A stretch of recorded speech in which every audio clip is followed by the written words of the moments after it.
My name is Armen Jesralyan. I'm originally from New Jersey. I live in Glendale today. So my father's side was originally from Dikranagert, which is present-day Diyarbakir in Turkey. And their family came to this country during the Armenian Genocide. Unfortunately, my great-grandfather had been murdered during the genocide. And the rest of the family, my grandfather and his siblings were all orphaned and separated. And they all came over separately through Ellis Island in the early 1920s. I've heard a lot of stories from my grandfather. He passed away when I was 8 years old, but he did share some stories about what the conditions were like on the boat. A lot of people were getting sick, throwing up. It was really poor conditions, but it was a relatively rough period. Again, they had no money. Family was just, getting together here in the United States. So it was a rough period. My mother's family is from Iran.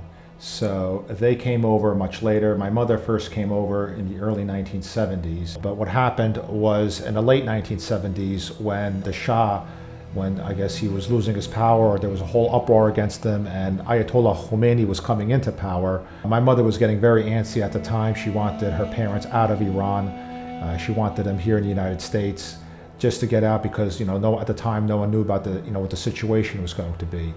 And fortunately, from my understanding, is they were able to get out just in time. The train station they left from closed shortly after I left, and then once they got to Tehran, they left. After they took off from there, the airport shut down. So soon after they left, no one else was allowed to leave the country. Armenians in a diaspora, to me, it feels like it's we are one giant family, we're one giant umbrella.